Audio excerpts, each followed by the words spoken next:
Hello friend, જય શ્રી કૃષ્ણ. આજે હું બનાવું છું બટેટાનો શીરો, બાફેલા બટેટાનો શીરો. એમાં આપણે ઘી લઈશું. બટેટા સોતરવા થોડું ઘી લઈશું, 1 ચમચી જેટલું. ગેસ ચાલુ કરશું.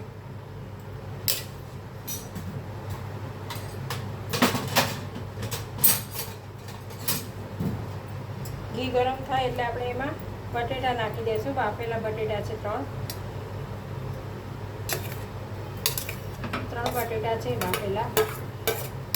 મેં મેશ કરી દીધા છે.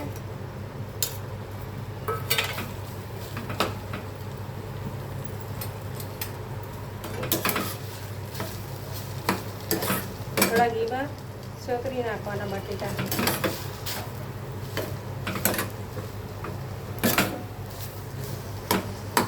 આ શીરો અપવાસ પણ ખવાય બટેટાનો. જેમ શક્કરિયાનો બનાવો ને એવી રીતે બટેટાનો બનાવવાનો.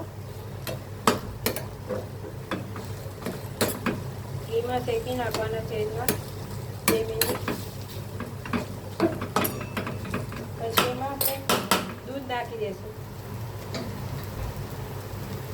બટેટા ડૂબે એટલું દૂધ નાખવાનું, વધારે નહીં નાખવાનું. બટેટા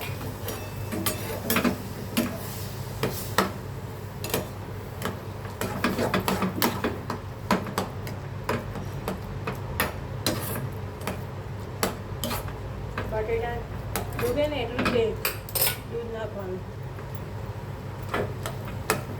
હવે આપણે દૂધ પણ બટેટા, હવે આપણે ખાંડ નાખી દઈશું. તમે મીઠું ખાતા હોય એ પ્રમાણે નાખવાનું. આપણે 1 2 3 ચમચી નાખી છે. 3 ચમચી ખાંડ નાખી છે. ધીમા ગેસે કરવાનો, નહીં તો બેસી જશે. 3 ચમચી ખાંડ નાખી છે. વધારે મીઠું ખાતા હોય છે તો 1 ચમચી વધારે નાખવાનું બટેટા પ્રમાણે.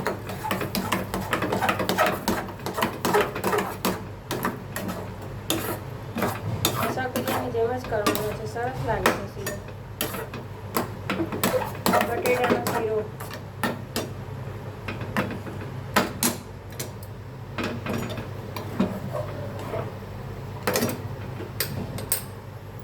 બે મિનિટ રહેવા દઈશું, પછી આમાં એલચી નાખી દઈશું.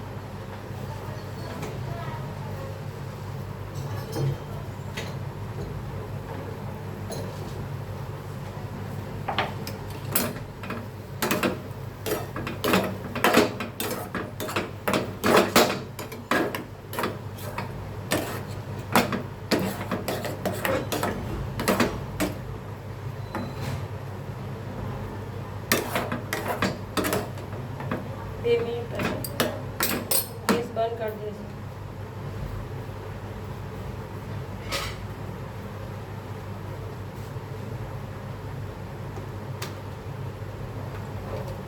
આમાં આપણે એલચી પાવડર નાખવાનો. ડ્રાયફ્રૂટ ભાવે તો ના ખાય, અમારા છોકરા નથી ખાતા. એલચી પાવડર નાખ્યો 1 ચમચી, નાની ચમચી. છોકરાઓને બટેટા ના ખાતા હોય તો છોકરાઓ ભાવતા હોય બટેટા, પણ શીરો કાઢ્યો તો સારો લાગે. ગોળનો છે શીરો, ગોળ નાખીને કરો થઈ જાય. આપણો શીરો તૈયાર છે. બટેટાનો થઈ ગયો છે. ઠરશે એટલે જાડો થઈ જશે. શીરો તૈયાર છે. આવી જાઓ ખાવા. જય શ્રી કૃષ્ણ બધાને. લાઈક કરજો, શેર કરજો અને સબસ્ક્રાઈબ કરજો. નવી રેસીપી છે એટલે તમે પણ બનાવજો. કોઈ વાર બનાવ્યું ના હોય તો તમે બનાવજો. જય શ્રી કૃષ્ણ. આવજો જમવા.